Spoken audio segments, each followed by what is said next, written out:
It's time for the Sports Desk with Mike, Mark, and Kyle. Stay tuned as we discuss what's happening in the world of local and national sports in Southeast Missouri and beyond. And welcome back to the Sports Desk with Mike, Mark, and Kyle. I'm Mike Bueller. I'm Mark Sanders. And this is Kyle Roberts.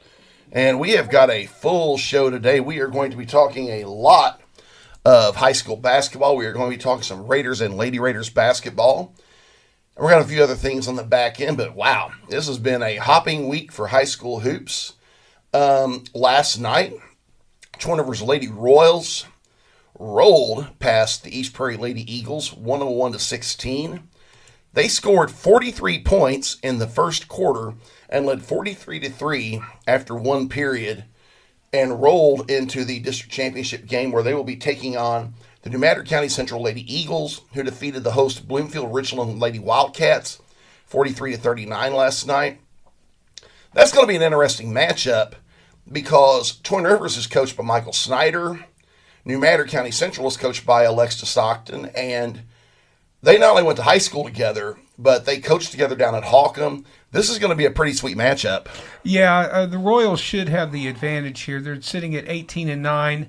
They've got Ivy Benson, their big scorer, and then Lily Oliver, who's just a really strong presence underneath the basket. And they combined for 50 last night. Yeah, I mean, when they're on, they're really on. So, again, they have every advantage on paper, but as we've seen in these games, the game is not played on paper, so they're going to have to bring their A game to make it out of this district. Indeed, and if I sound a little weird, I'm eating lunch that got to me later than I expected. Speaking of Twin Rivers, Mark, you saw the boys do some nice stuff Tuesday night. Yeah, that was a really amazing game. They had a tight game all the way through against the East Prairie Eagles. East Prairie led by 9 points at the beginning of the fourth quarter, but the Royals just chipped away at that, just kept fighting back. They managed to tie the score twice, and then with their last possession after the tie, they managed to hit kind of just a throw-up shot on a wing and a prayer that happened to fall, and then was fouled on the shot, managed to make the free throw, so they had a 3-point lead with about 4 seconds remaining, and the 3-point tie attempt by East Prairie fell short. So, yeah, that was a really exciting game, and the boys' side looks like the girls' side in that the Royals are going to be facing off against the boys' team from New Madrid County Central. And, that looks like a very, very even matchup with the Royals sitting at 16-10. New Madrid's a little bit below 500 at 11-14, but their points per game are pretty close. The Royals are a little bit better on defense, but I predict that this is going to be a very close game from beginning to end. New Madrid County Central's also played that SEMO conference schedule. That's going to help them as well. Switching to Class 2 District 3 up at Bloomfield, possibly the toughest Class 2 district in the state, top to bottom. Leading off, the Puxico Indians, the number one team in the state in Class 2, has a district semifinal contest against the Advance Hornets. Advance got a little bit of a mild upset in the first round. They knocked off Chaffee team that had beaten them, I believe, twice earlier this season. But the Advance Hornets are on a roll right now. They have won 6 in a row. They have won 12 of their last 16. That's going to be an interesting little matchup tonight. Yeah, how many in a row has Puxico won? I mean, they lost to Sykeston early on in the season, and they've been on like a 20-game heater since then. We can look at all of the matchups from here into the state Final Four and say that Puxico has the advantage on paper. We're really talking about three things when we're looking at matchups against the Indians. Number one, can their opponents slow down Jet Hancock and Landon Burchard? And the converse of that, will Burchard and Hancock start slow, or will they have the hot hand from the very beginning? Because I can tell you this, if either one of them is on from the very beginning, especially Burchard from three-point land, and especially if both of them are on, it's likely to be over by halftime. I mean, in that they have such a big lead that it's almost impossible for the other team to come back. Secondly, Greenville showed other teams the way when it comes to hanging with Puxco, and that's find a way to slow them down. They rely on pressure defense, turnovers, and fast break points. So if you can somehow slow them down and frustrate them, you've got a chance. And then on the side of the opponents, and this is true for Advance, you pretty much are going to have to score every time you have the ball. I would think the thing that Puxco has going against them would just be, how relaxed can you be in playing, because they are the number one team. All of the expectations, especially for their two-star seniors, are to go to Columbia and win a state championship, to go out with that title. And again, we're talking about young men. If you're actually, from my perspective, you're talking about boys. And, these situations can often be highly emotional. Frustration and elation goes hand in hand with it. So it's really going to be up to Puxco's head coach, Bryant Fernetti, really to manage the emotions and just get his team to play the way that they know that they can play. Indeed. And another thing that's very interesting is whoever wins that game is going to have a really tough matchup in the championship, because tonight's other semifinal features two of the hottest teams in Southeast Missouri, the Charleston Blue Jays and the Bernie Mules. The Bernie Mules have a 19-8 record. Charleston is 16-9, but like New Madrid County Central, Charleston has played that SEMO conference schedule. It's going to be interesting. Charleston just went up to Woodland, I think, in the last couple weeks or so, and put an absolute beat down on the host Cardinals. That says to me that whoever wins this game tonight is going to be a very tough matchup for whoever wins the other game between Puxco and Advance. It's not going to be dull. Well, Puxco's already beat Bernie 3 times this season, and to ask them to come out and win a fourth is going to be a real challenge. It's hard enough to beat a team 3 times, much less 4. And you know that Bernie will just be aching for that final upset. As far as Charleston's always got a good basketball team. You can't overlook them. I think either one of those opponents, assuming that they're going to be playing Puxco in the district finals, is going to be a challenge. But I mean, this is big boy basketball. I mean, it's like you cannot shrink from a challenge, because the teams only get better and better from here each time you climb up that ladder. So you can't be worried about who you're taking on. You have to go out there with all the confidence that you are the better team and that you are going to take the win and advance to the next level. Before we talk more about Class 2 boys, I want to talk about Class 2 girls. Last night, the Malden Lady Wave played the Neelyville Lady Tigers in a rematch of last year's Class 2 sectional. And Malden got some revenge. They beat Neelyville 56-50, and they are going to play for a district championship Friday night against Chaffee. Yeah, Malden really has a big scorer on their side, and she really got the advantage over Neelyville's top scorers. 56-50 win for the Green Wave, and chance for Malden to go to the state sectionals. So I'm sure the fans over there are really excited about their chances. It's going to be really interesting. I want to give a shout out to Parker Ernst. She tied the school record for career scoring last night, and finished up a heck of a high school basketball career. She's going to be playing for the Mineral Area Lady Cardinals next season. Switching gears back to Class 2 boys. Class 2 District 2, that district at Van Buren is another legit district. Van Buren is playing Alton tonight, and East Carter plays South Iron, which is another perennially tough team. South Iron, in fact, East Carter and South Iron are both coached by a couple of former Raiders. South Iron is coached by former Raider basketball player Dusty Dinkins. The East Carter Redbirds are coached by former Raider baseball player Benji Stahl. East Carter and South Iron, it was like a 2-point game last time they played. So that's going to be interesting. Yeah, that's going to be a really good matchup. I have sung the praises of Van Buren since I saw them match up against Puxco in the finals of the Bloomfield Christmas Tournament. So I give them the edge over Alton, obviously. But if the Bulldogs do make it to the finals, either one of those opponents, South Iron or East Carter, are likely to be a tough out. Just because of their record of playoff success, I think I'm going to give a slight edge to South Iron in that game. But, yeah, this is going to be an exciting final to watch. Down in the Boot Heel tonight, Class 2 District 1, who plays the winner of that Van Buren District in sectionals.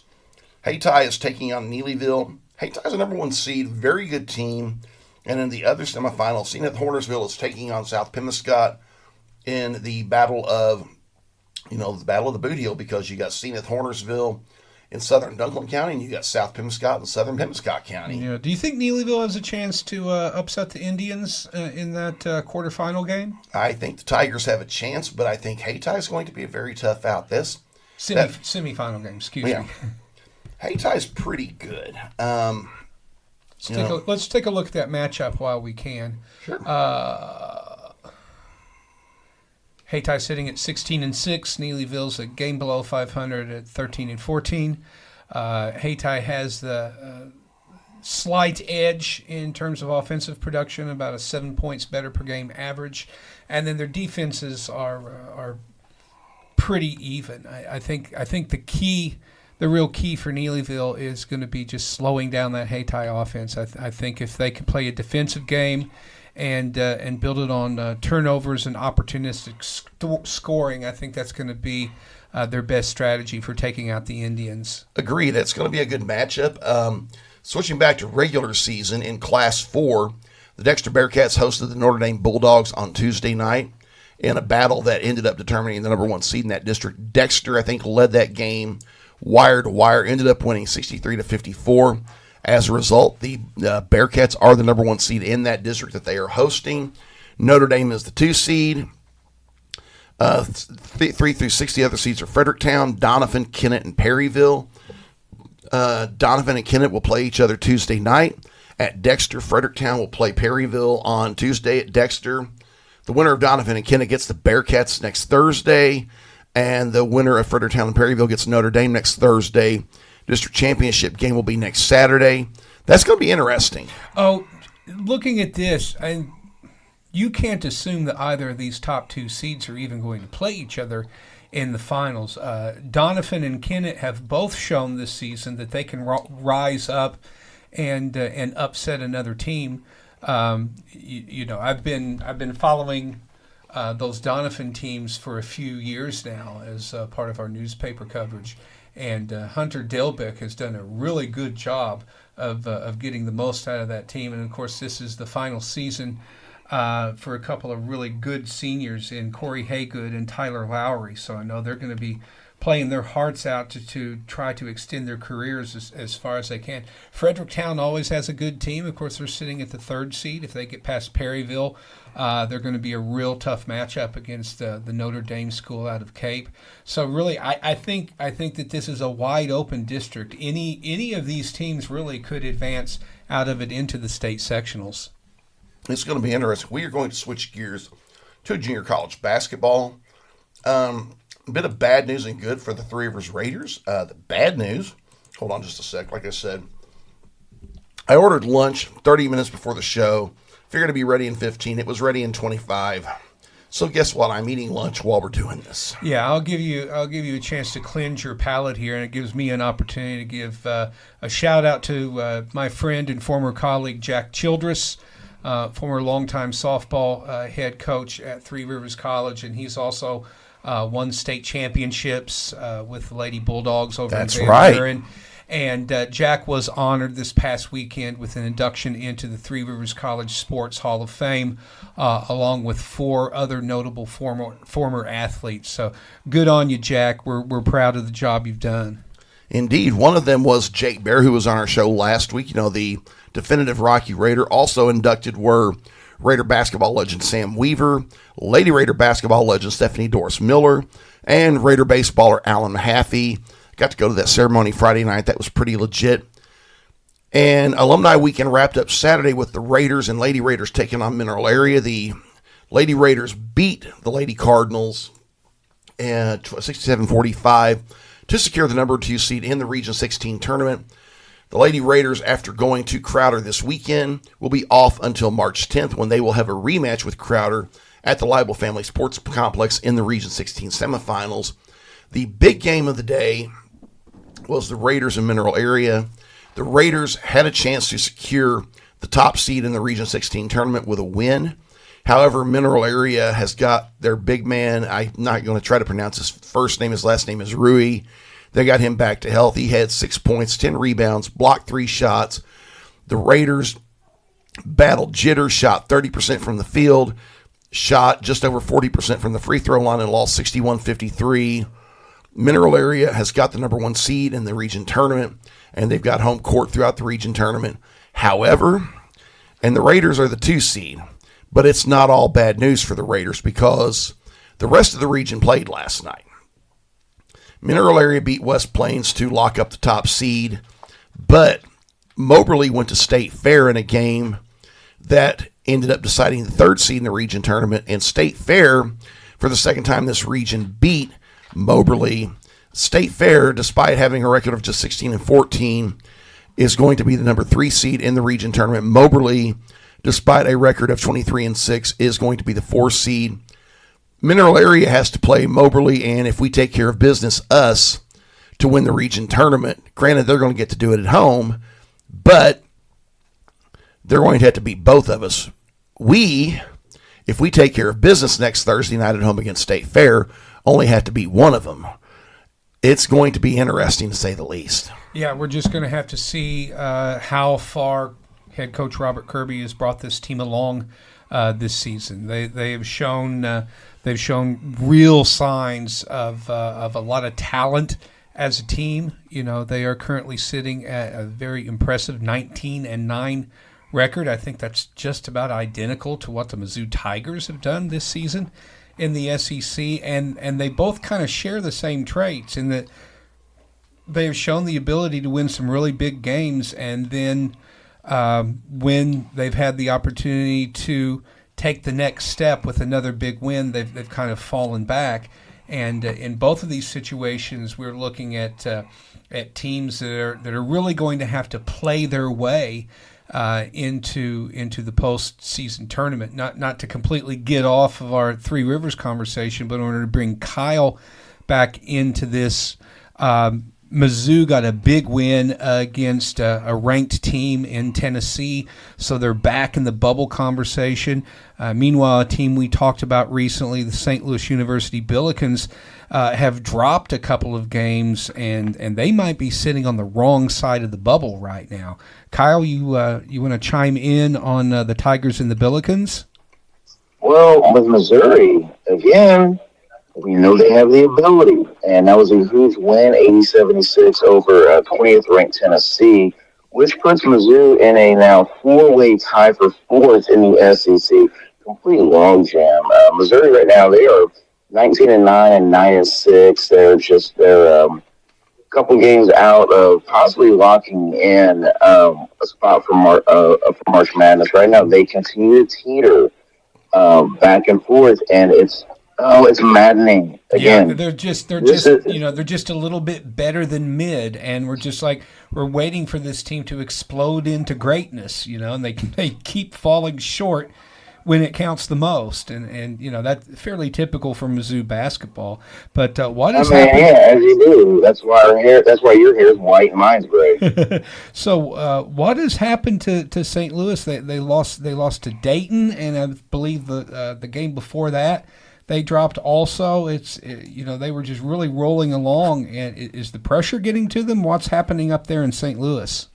I'm not exactly sure. Now, I know there was a game recently, and actually my sister and my brother-in-law were at this game at Chi-Fets Arena that St. Louis won, but there was a big scuffle and a post-game brawl afterwards, and their lead in the Atlantic 10 is down to a game. Oh, the Virginia Commonwealth, who is a perennial strong mid-major program, they're 12-3, and they are pushing hard on SLU right now. I think because VCU has had another really good season. If for any reason the Billikens do not win the A-10 men's tournament, I still think that they get in. But I'll take a look at the remainder of their schedule. Saturday they host Duquesne and end with Loyola Chicago and at George Mason, and those are games that they should be favored in, especially the Loyola game. Loyola was not good this year. Yeah, but at the same time, when you're in at max maybe 2 to 3 bid league, your margin for error is extremely slim. Yeah. So I think they'll get in still, but at the same time, it's getting a little dicey. Yeah, definitely. Thank you, Kyle. We're going to turn our attention back to Three Rivers College and take a closer look at the Lady Raiders, currently sitting at 23-5. They won their game Saturday over Mineral Area. And so, Mike, tell us about how the Lady Raiders are shaping up going into postseason play. The Lady Raiders in the regular season Saturday at Crowder. That's a game that, so far they split the season series. The good news is no matter what happens Saturday, the two of them are going to have a rematch here on Tuesday, March 10th, which is a week from this coming Tuesday. That's going to help. The Lady Raiders have been battling a lot of health issues. They have been without leading scorer Amelia Carsonetti for a little while. But I think there's a good chance that by the time Crowder comes here, that we are going to be full health. That's going to help because the two times we've lost at region leader State Fair, we've not been 100% healthy. We were missing our backup point guard the first time, which, forced the starter to play the entire game. And then the last time we were playing without Amelia, we should be full strength by the time we get to the region tournament. With our experience, I think we've got a fighting chance to make another postseason run. Yeah, and hopefully they'll be able to pull that off. And should things not live up to our satisfaction, if you're just looking at the Lady Raiders roster, it is rife with freshmen. I mean, it is a really, really young team. So even if they don't achieve the heights that we've seen for the past few years, they're still building toward a return and hopefully greater success next season. You really have to think about these junior college teams in terms of the 2-year cycles, because that's all you have. And with so many freshmen on the squad, you really have to think that part of what's going on this season is a learning experience for next year. Indeed, and it's going to be interesting. Switching gears to the men wrap up their regular season this weekend at West Plains. Standings-wise, it's a meaningless game. We're the 2 seed because we have the tiebreakers over any team behind us. West Plains is going to be the 5 seed. They haven't won a region game yet. However, I would really like for us to win this game because we are on a 3-game losing streak. It would be nice to have a little bit of momentum going into the region tournament. Yes, we've beaten State Fair 2 out of 3, but we lost the last matchup with them. State Fair has also won 4 in a row and has won 7 of the last 10. I would like to have a little momentum going into that game because that State Fair team is dangerous. They have beaten everybody in the region at least once, and we cannot overlook them or we will not be playing for a region championship. I would also like to see us win Saturday because it would be our 20th regular season win, and we have not had 20 regular season wins in almost a decade. It would be nice to hit that milestone going forward into to the region tournament. I think it's a must-win game. It may not be a must-win in terms of seeding or matchups in the region tournament, but no, you don't want to go into postseason on a losing streak.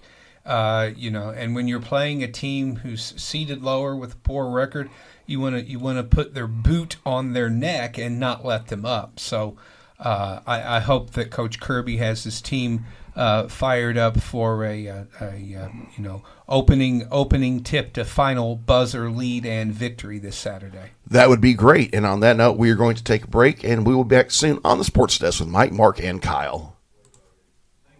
This is Three Rivers College women's basketball coach Alex Wiggs, and you are listening to the Sports Desk with Mike, Mark, and Kyle.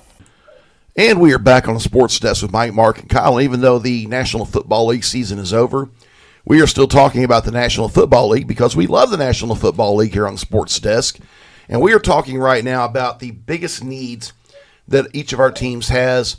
Mark's going to lead off because the Vikings have quite a few needs, just like a lot of us do. Yes, and the one thing that I am not going to talk about until it's necessary to talk about is the Vikings quarterback situation. What I am going to lead off with is talking about our cornerback situation. To me, a boundary cornerback, a shutdown coverage guy is the Vikings' number one need at cornerback. Right now, we don't have a second boundary corner who's going to be effective. We've got Isaiah Rodgers, of course, who had that spectacular game last season against Cincinnati, really broke out and said, wow, what a great signing. But he really couldn't hold down both boundaries all by himself. And the Vikings chose a lot of times to play three safeties, and early on in the season they got burned in a couple of places because they had Josh Metellus playing on the outside, and Metellus can do a lot of things, but covering a wide receiver is not one of them. So a lot of times we had Byron Murphy Jr., who just signed a big free agent contract after a successful 2024 season, but Murphy is really a nickel or slot cornerback. He's much more effective from the slot, and when you've got Murphy in the slot, that frees that frees your safeties to be a little bit more free on that. So we need another boundary guy, and we also need to get younger in the secondary. You know, we keep supplementing the lack of depth in the cornerback room with guys from practice squads and people who are being brought out of retirement. I mean, it really is just not a very good situation. And, the Vikings really have a chance to separate themselves from the draft failures of the past. I can tell you pretty much on behalf of most of the folks who follow the Vikings, we're looking at their front office staff and saying, hey, what's different about this? Well, Kwesi Adofo-Mensah is no longer sitting in the GM's office, but the same people who are advising him who to pick and who not to pick are, for the most part, still in positions of authority. So I guess we'll see, just how much influence and how astute Kevin O'Connell and Brian Flores are in picking those. So I want to take a look at the available cornerbacks. So we're starting with who would be my top pick, and that is Mansour Delane out of LSU. He's got the perfect size, 6'1", 187, super athletic. The mock draft simulator that I am relying on for these picks, which is the Pro Football Network, I really like their big board a lot, has Delane listed as the 15th pick. If that actually is the case, then he might still be available at 18 when the Vikings make their first selection. I've seen a lot of mocks that have Delane going in the top 10, so I don't expect him to be there. If he were, I would jump all over him. Now, these rankings that I'm going to give you are big board spots from Pro Football Sports Network. Jermud McCoy, cornerback from Tennessee, is at 16. He has an injury history. I'm not drafting anyone number one who has an injury history. The name you'll see most often in Vikings mock drafts is Avion Terrell, cornerback out of Clemson.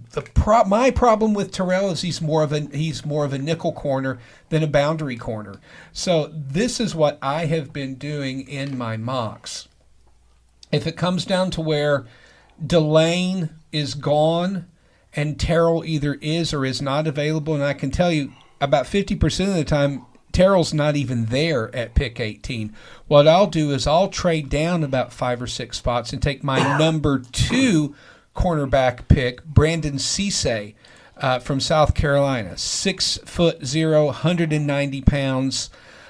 He's described as exceedingly explosive, and I like that idea a lot when we're talking about cornerbacks. Drop down a little bit and Cisse's listed at 28, so you can still trade down in the first round and get him, I believe.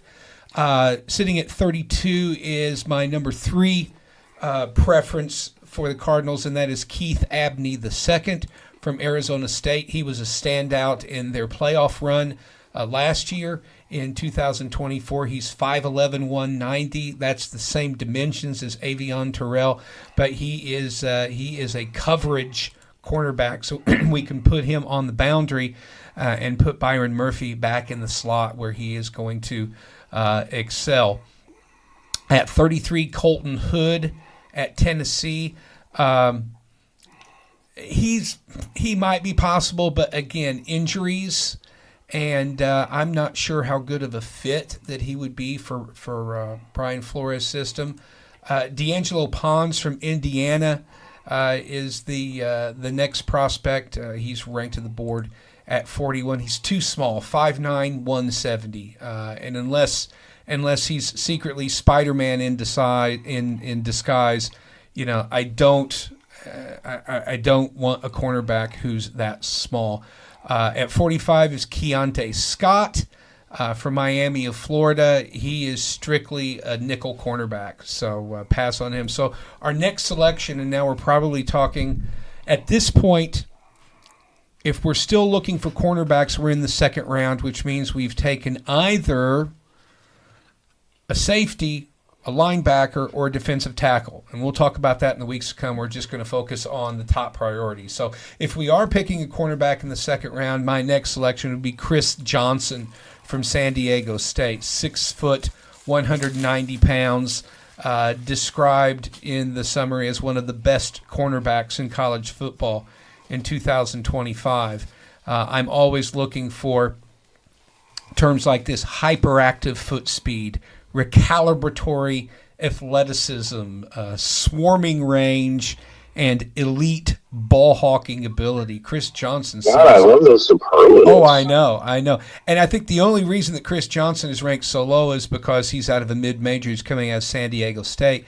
And I think he's also one of those players that if he pops this week at the NFL Combine in Indianapolis, he could really attract a lot of attention. And then sort of my last two picks are kind of the same guy, coming out of the second round. Malik Muhammad out of Texas. I think he's more of a developmental project, 6 foot, 183 pounds. I mean, he's definitely got some talent. I'm not sure if he's a day one starter. I am also intrigued by one other cornerback, Will Lee III out of Texas A&M. I'm very impressed by anyone who comes out of Texas A&M's defense. Just a really impressive defense all season. He's 6'2", 190 pounds. His arm length is 32 inches. He has a lot of physical characteristics that you want to see in a boundary corner. So if they could develop some common sense up there in the draft war room, up there in Minneapolis, may I humbly submit to you the slate of names: Mansour Delane, Brandon Cisse, Keith Abney II, Chris Johnson, Malik Muhammad, or Will Lee III. If we can get one out of these six, I think that we have dramatically improved our cornerback room. Mike? Indeed, and I've got a lot of thoughts because we have a lot of needs, so I'm just going to hit the highest of the high points. I would say our biggest need is probably a tie between needing an edge rusher and needing a wide receiver. Right behind that, I would say, would be getting a cornerback. I would say fourth would be getting a left tackle. Personally, I want the left tackle third. We have the number 4 pick, so we have a little bit more options to choose from. It's pretty well guaranteed that one of the top 3 edge rushers in the draft will be available at number 4 if we want to go that direction, which is the direction I think we're going to go, but you never know. But I would say the 3 that we're looking the most at is Reuben Bain Jr. from Miami, David Bailey from Texas Tech, and Arvell Reese from Ohio State. Bailey's kind of my favorite, but I'm also an Arvell Reese fan. I think any of these guys, if we get them, will be legitly good. I would say one of the reasons that we maybe would not go for them is if we sign a good edge rusher in free agency. Trey Hendrickson of the Bengals is probably going to be available. If we go for a wide receiver, the number 1 on my board. If you're going to dream big, go ahead. Well, hey, we got a ton of cap room, Yeah. If we go with a wide receiver in the draft, I would say number 1 on that list would be Carnell Tate from Ohio State. I think he's going to be a really good one. Other names that have came up, Jordan Tyson from Arizona State, Mekhi Lemon. If we draft one of those guys, I think we'll be doing good. I think for tackle, I'm thinking maybe more second or third round. I know a guy that I really like that could be available early in the second round is Caden Proctor from Alabama. That dude is huge. And he could be a bookend just like he was with J.C. Latham at Bama, and then they could be bookends for us at the Titans. It's going to be interesting. I mean, we need a corner. I have not looked as much at the cornerbacks, but but we definitely need some help in the secondary. Though I think if we get some pass rushing help, that could alleviate that a little bit. And I'm going to do a quick aside. 2 weeks from today, the Tennessee Titans are, I think, announcing their rebrand. That's going to be exciting to see what the new logo looks like and see what the new unis look like, what these guys are going to be wearing this fall, and when we get in our new stadium next year in 27. So it's going to be interesting. I'm really excited for this draft, and I can hardly wait for it to get here. I've just run the simulation while you were talking. Of course, number one has already been settled in all the MACs. It's Fernando Mendoza going to Vegas to play for the Raiders. In this particular mock, the computer selected Carnell Tate to go number 2 to the Jets, and then Jordan Tyson. So there's your top 2 receivers off the board before Tennessee gets to pick.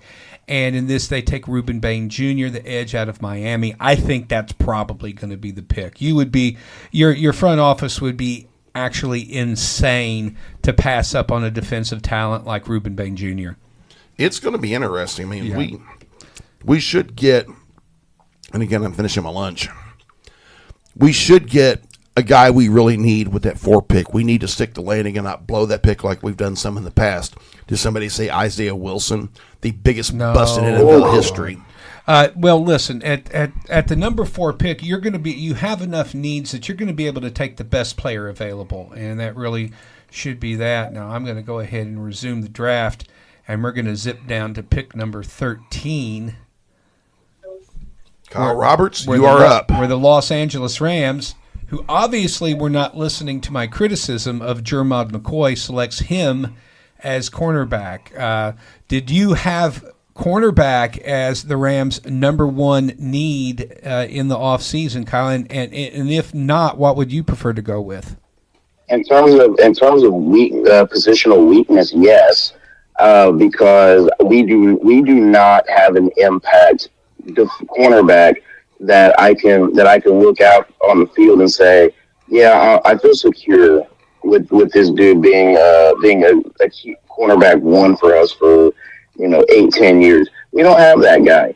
We fill the gaps with project players and obviously big splash signings, Marcus Peters or trades for Jalen Ramsey. So my mock draft, I have us taking Mansour Delane at 13 because there is a good log jam on defensive backs. Yes. And as much as it pained me, because I was with my mock draft simulator, I was in a rock and a hard place. Do I take best to fill need or best available?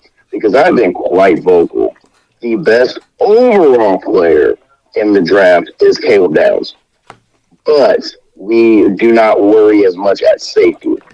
So I had to pass. I just thought, well, that kind of sucked. But I know that in terms of looking at our defense, we're the kind of team we do not play a lot of man coverage because we don't have the guys to be able to play consistent man coverage or bump and run and just pin our ears back with our edges who are excellent, as everybody knows, and say, go get them. Yeah. We don't have those guys. We sit back and we play a lot of zone and we mix and match with our linebackers to help out our corners. Mansour Delane, I'm going to tell you right now, it is almost a 4 out of 5. If you use a first-round pick on a corner from LSU, they don't miss. Yeah. Just looking at the rest of the mock after the computer gives the Rams Jermod McCoy at pick 13, Jeremiah Love falls all the way down to Tampa Bay at 15. Now, in most mocks, Kansas City snaps up Love if he's still on the board at number 9. But in this one, they select Caleb Downs, the safety out of Ohio State, who, again, is probably one of the top 5 players in the draft. I think either one of those is going to – whoever Kansas City drafts is going to be terrifying. It's like, I can't believe Kansas City got that player. That is definitely going to happen. But Jeremiah Love falls to 15. I can tell you this for sure. Regardless of position or need or anyone, Vikings, if Jeremiah Love is on the board at 18, you take him. You just and if you're Rob Brzezinski, I don't care what KOC or B-Flow have said to you. You just walk up there and hand them the card that says Jeremiah Love, and then now you've got your star running back for the next 5 years. In this case, he's going to Tampa, unfortunately, to play with Baker. But guess who's sitting here right at pick number 15? The guy who I said I would take, Mansour Delane. Come on down. You get to play with former LSU alum Justin Jefferson and the rest of the boys here in Minnesota. Mansour Delane, come on down. You are now a Minnesota Viking. Now, my other concerns with the Rams, clearly, in terms of on by name value and production, obviously, we have no issues with wide receiver. Where we have issue is depth at wide receiver. Yep. And there's honestly there's a lot of good value to get in the later portions of the draft. And in my mock draft simulator, the fact that I was able at 61 to get Zechariah Branch from Georgia, like, excuse me. Excuse me. Well, and let's not forget that Los Angeles has 2 first-round picks, thanks to terrible Terry Fontenot and the ridiculous trade that he made with L.A. and Atlanta last season. Yeah, big shout out to the Falcons for 28 to 3ing that up. At 29, I honestly went with a more stable pick, which I like to get more production out of tight ends because we use tight ends a lot in Sean McVay's offense, and I took Kenyon Sadiq from Oregon, who honestly he was a guy who was a big playmaker and one of the most balanced offenses in college football in Oregon last year. But Zechariah Branch, the thing with Georgia receivers, you have to look at their game film and not their numbers, because normally Georgia receivers do not put up these big dynamic numbers, but he is a massive playmaker who just jumps off the tape. Yeah, so Sadiq's a little bit small. Yeah, so Sadiq's a little bit small for an NFL tight end at 6'3", 235. But I definitely think that McVay would use him primarily as just like an oversized wide receiver from that tight end position. Or as an H-back. We do not use fullbacks, so we use a lot of tight ends as de facto fullbacks. And that's a guy who could pop out of the flat. You can use him in all kinds of different formations, play action, and create a lot of mismatches. Unfortunately for you, he's off the board, going to Dallas at 20, and then that's followed up by 2 wide receivers dropping off the board. Mekhi Lemon going to Pittsburgh, and then Casey Concepcion from Texas A&M going to the Chargers. So when you scroll on down to LA's pick at 29, they take Caleb Banks, the monstrously large defensive tackle out of Florida, 6'6", 327. That's a lot of man. Arms over 35 inches, overwhelming size, length, forklift power. Listen to this. To pair with inhuman burst and quickness at that size. And, imagine somebody that big and strong and fast on the Rams' defensive line. An absolute nightmare for the other quarterbacks who you'll have to face in the NFC West.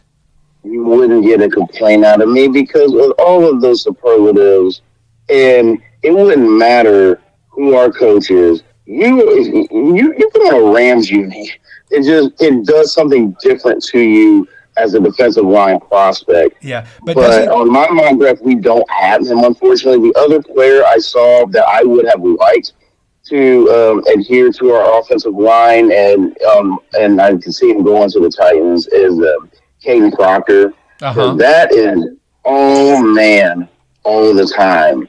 Yep. But he's not a tackle at the NFL level. He is clearly a guard with his size. But that's a road grader. Yep. And Seattle bullied the NFC West. So I want to build a team that's built to beat them. Yeah, this simulation has Proctor going 23 to the Eagles.